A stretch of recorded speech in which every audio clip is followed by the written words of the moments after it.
Башкы прокуратура шайлоо үгүтүндөгү мыйзамдын сакталышын иликтеп чыгат.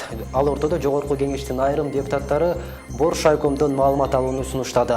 Алдыда мына ушул жана башка жаңылыктардын топтому менен ынтымактын эфирдик убактысын кабарлардын күндүзгү чыгарылышы улантат. Түз эфирде мен Дөөлөтбек Кочкорбаев. Саламатсыздарбы?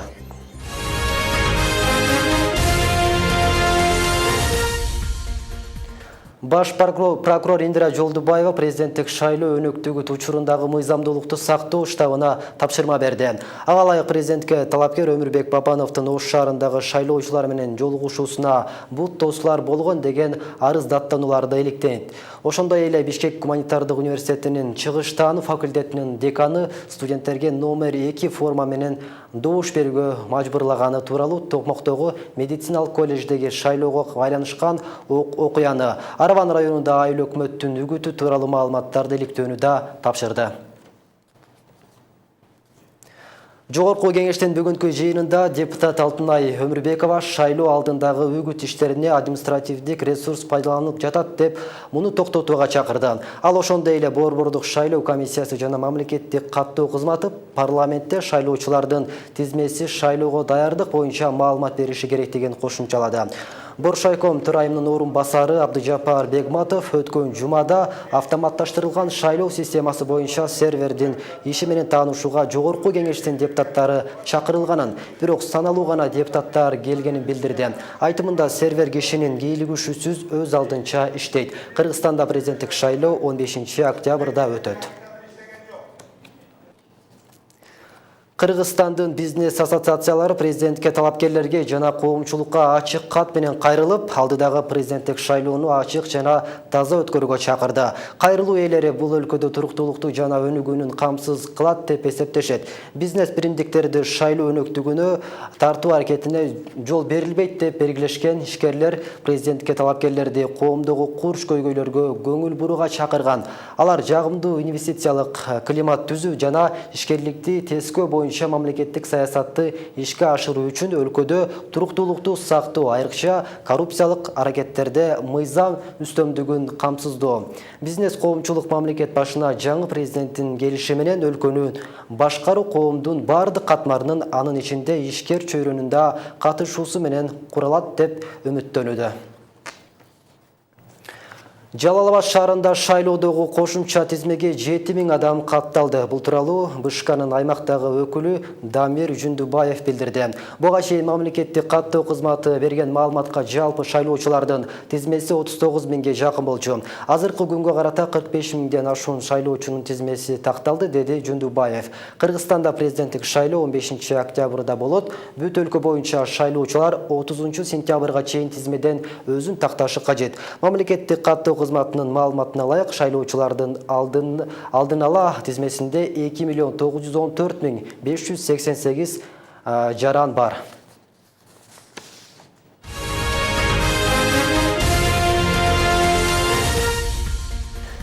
Бүгүн Бишкек шаардык соту Атамекен партиясынын лидери Өмүрбек Текебаев менен мурдагы министр Дүйшөнкул Чотоновдун ишин кароонун улантты. Отурумда орусиялык ишкер Леонид Маевскийдин тергөөдө жана сотто берген көрсөтмөсү окулду. Текебаевдин адвокаты Чынара Жакыпбекованын билдиришинче, Маевскийдин тергөөдө берген көрсөтмөсүндө Өмүрбек Текебаев менен 2010 жылы 13 майда анын иш бөлмөсүндө Өмүрбек Абдрахманов чогуу жолукканын айтат. Кийинки соттогу көрсөтмөсүндө Абдрахманов жок болчу дейт.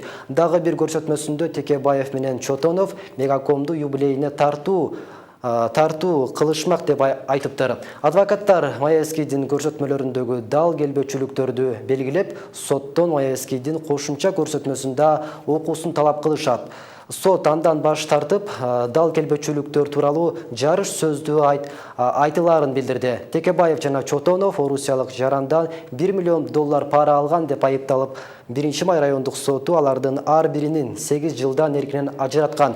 Текебаевке 10, Чотоновго 8 жыл сураган прокурорлор апелляциялык арыз менен шаардык сотко кайрылышкан.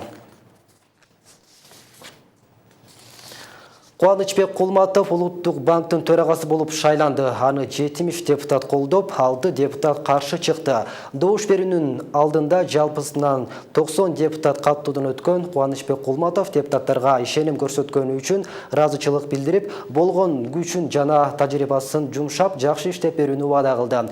Кубанычбек Кулматов 2010-2013 жылдары бажы кызматын жетектеген. 2014-2016 жылдары Чүй облусун Бишкек шаарын башкарган. Буга чейин Орус Кыргыз өнүктүрүү фондунун төрагасы болуп иштеген.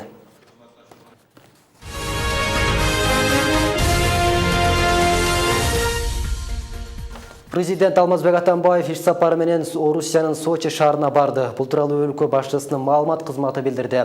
Сапардын жүрүшүндө Атамбаев Россия Федерациясынын лидери Владимир Путин менен жолугуп, эки тараптуу кызматташуунун маанилүү маселелери жана ЯИП алкагындагы өз ара мамилени талкууламакчы. Эки президент мындан тышкары октябрь менен ноябрь айларында ЯИП жана ЖКК жыйындарында жолугаары айтылды.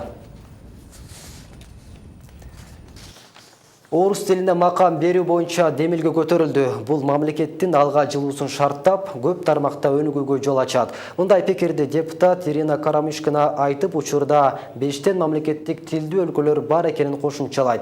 Бирок айрым эл өкүлдөрү буга каршы сунуштуу өлкөнүн эгемендүүлүгүнө каршы чыккандык катары сыпатташып, баш мыйзам боюнча орус тили 26 жылдан бери расмий дешет. Анткени Кыргызстанда тил эркиндигине эч кандай шектөө киргизилген эмес. Темага кененирээк Гүлзара Бакаева токтолот.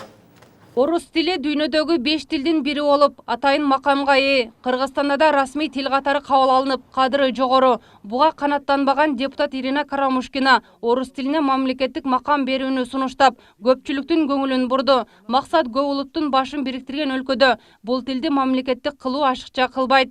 Да я считаю, что мен бул демилгени жөн жерден сунуштаган жокмун. Орус тилине макам берүү менен өлкөнү ар тараптан өнүктүрүүгө болот. Айрым жогорку окуу жайларында орус тилинин деңгээлин көтөрүүнү окутуучулар айтышат. Анткени эки тилдин статусу жарандар үчүн бирдей болушун каалашат. Замандын өнүгүүсүнө жараша алдыңкы жылдары өнүккөн чет мамлекеттерде эле англис, кытай тилдеринде статусун көтөрүү көйгөйү келип чыгышы мүмкүн. Башкысы мен кыргыз тилине кайдыгер эмесмин. Кыргыз тили дүйнөдө жок болуп кетүү коркунучунда турган тилдердин катарына кошулат. Буга мамлекеттик тилге болгон кайдыгерлик өлкөдө күч экени далил. Анткени өкмөттүк иш кагаздардын 15% орус тилинде жазылып, жогорку деңгээлдеги расмий иш-чаралар дагы аталган тилде өткөндүгү муну тастыктайт. Эч убакта ушул эки тилди бири-бирине карама-каршы койбош керек.